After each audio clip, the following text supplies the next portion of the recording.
Hello and welcome to my stream. This is praios and I'm a professional gambler, and we will watch another video of Black Rain 79 Poker and see if he got solid advice for us again. Thanks to him for this video, and let's see what he has to say.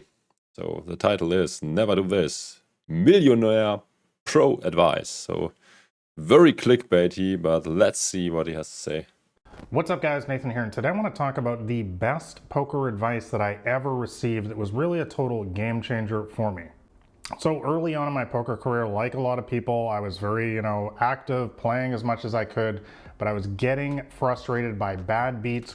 So far it sounds like it's more for beginners. Constantly, it seems like I was constantly getting setups, coolers, right before the final table. Every single time I've got...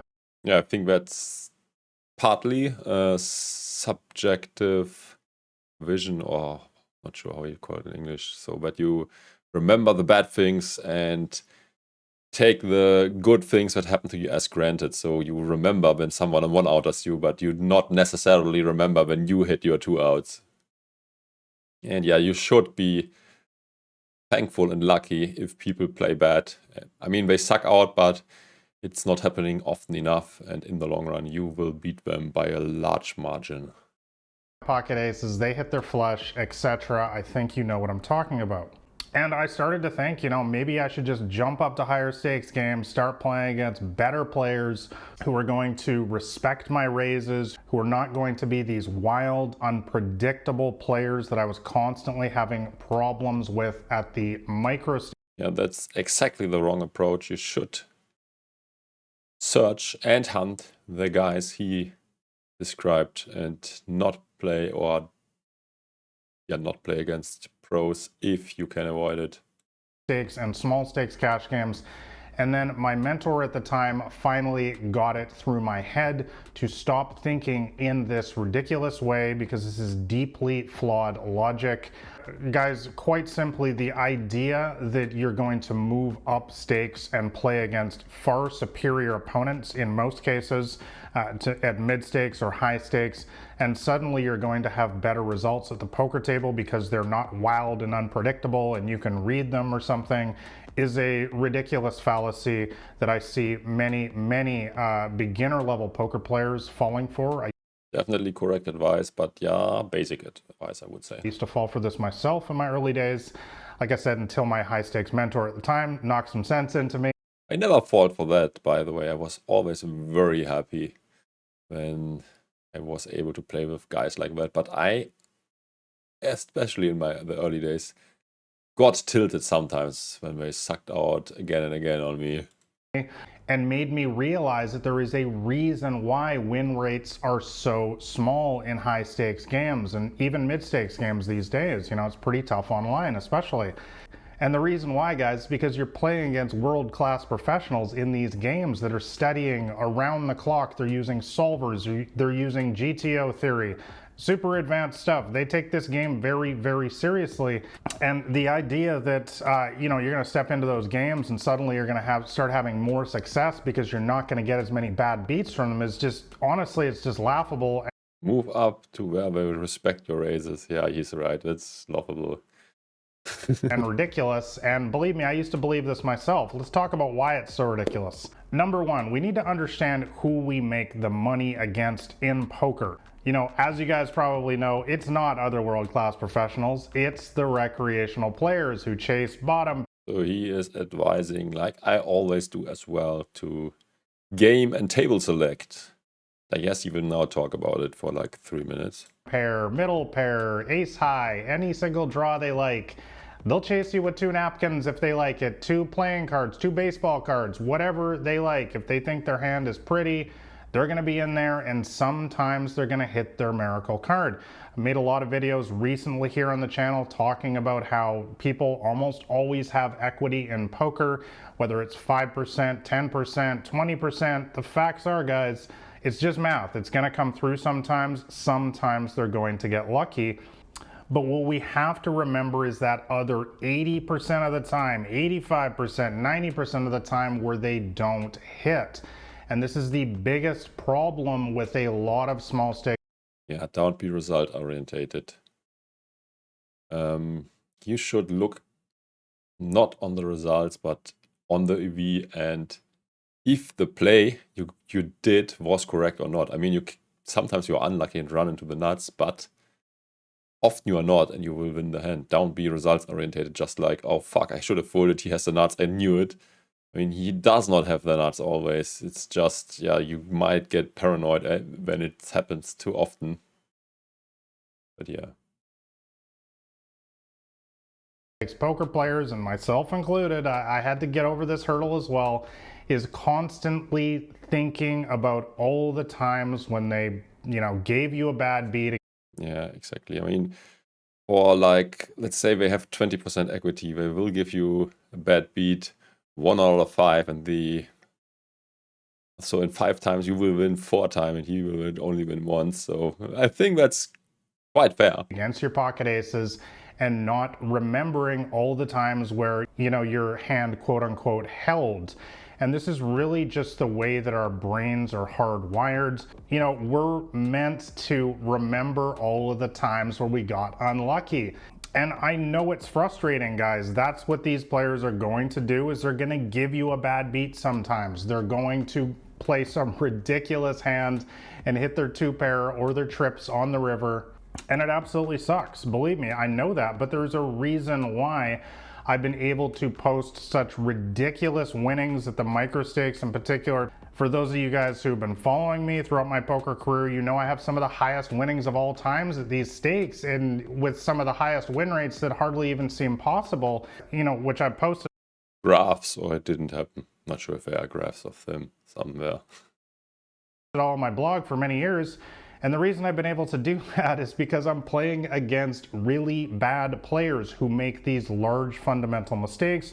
They chase every single draw versus me, and at the end of the day, they're going to get lucky sometimes, and it sucks, like I said, but most of the time they don't. Most of the time they've still got a pair of 3s on the river, and my ace king or my aces is going to hold. So guys, that's by far reason number 1, is you have to understand is who we make the money from in poker. It is not world-class professionals who make a disciplined fold and don't chase their bad draws. It's all those recreational players who chase their bad draws. You should feel happy to have these players in True.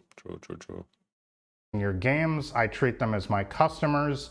You should welcome them at the table. You should certainly never berate them or anything when they do get lucky against you. Very true. Guys, you need to make peace with this idea of short-term luck in poker, because it is an absolutely integral part. Yeah. Short term, luck is king, but long term, skill is king.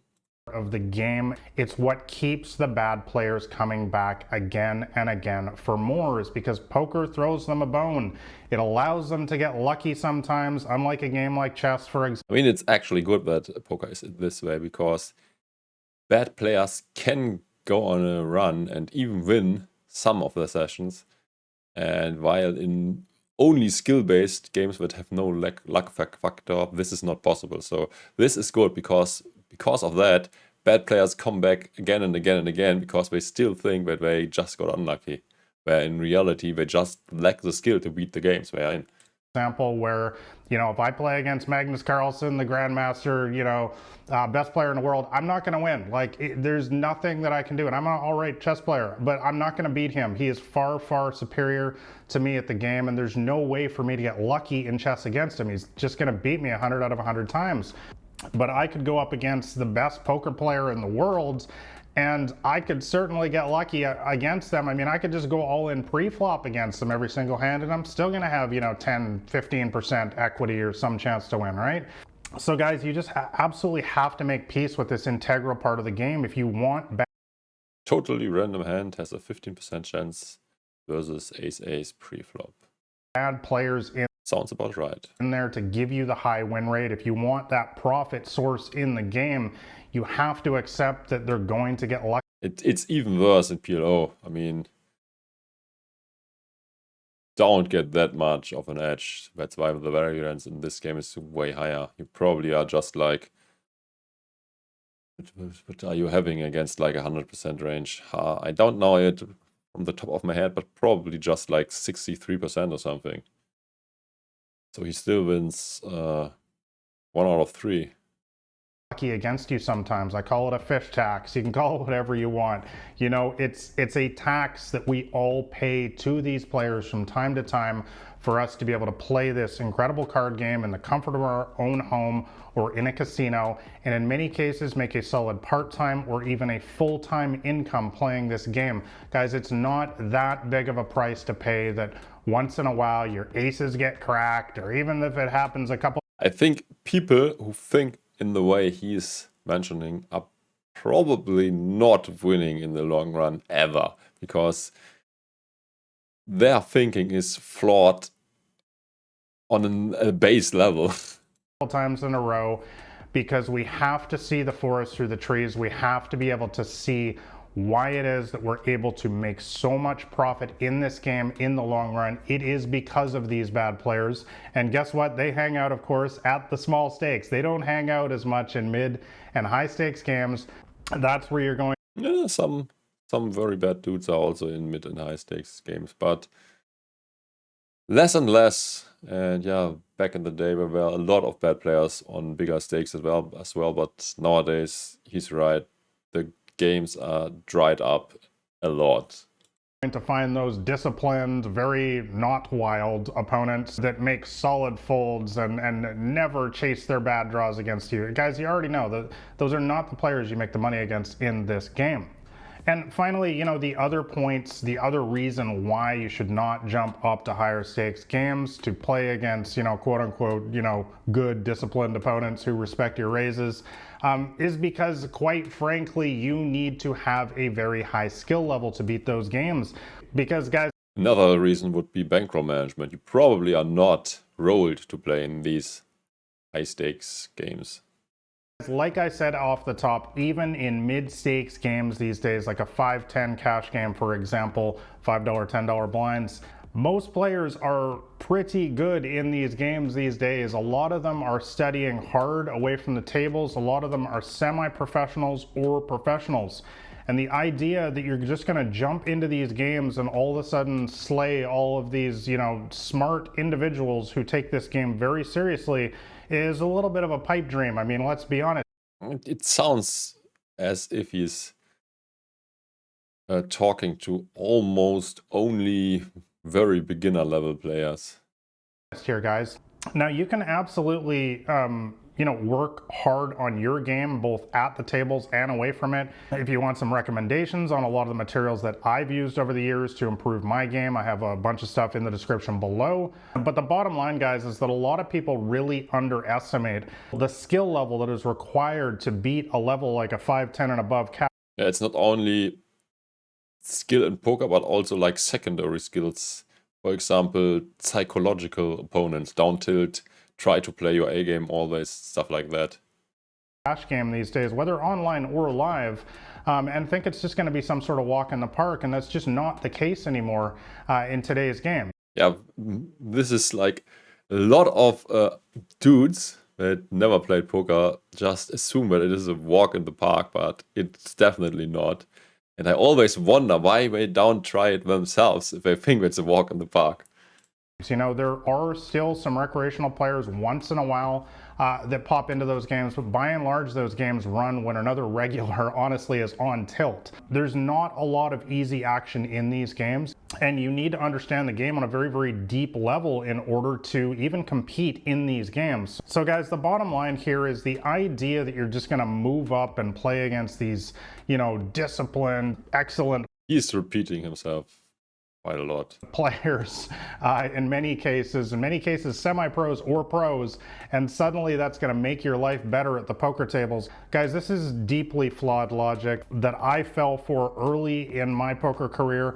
Guys, the bottom line is you have to prove that you can actually beat the small stakes games before you can jump up into the higher stakes games and have big time success. You know, the biggest thing is you actually learn the fundamentals in order. I think actually it might, in some rare cases, easier to beat the higher stakes games than the small stakes games, because the rake is such a huge factor the lower you to go down in stakes. So you have basically one more opponent or a very, very huge other opponent that you still have to beat. And that's the rake. And yeah, if you are able to find soft games or very soft games in a higher stakes environment, this might be easier to beat because the rake is usually kept at a reasonable amount, especially online.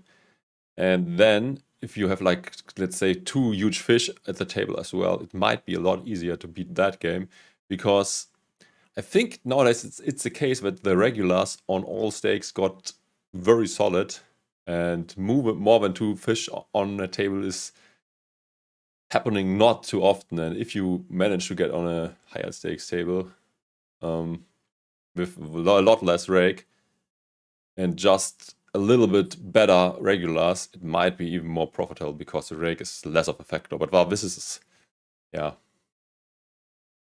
off the book, sort of. To have success at the higher stakes I mean, never heard this explanation before from someone else, but yeah, it's true for sure.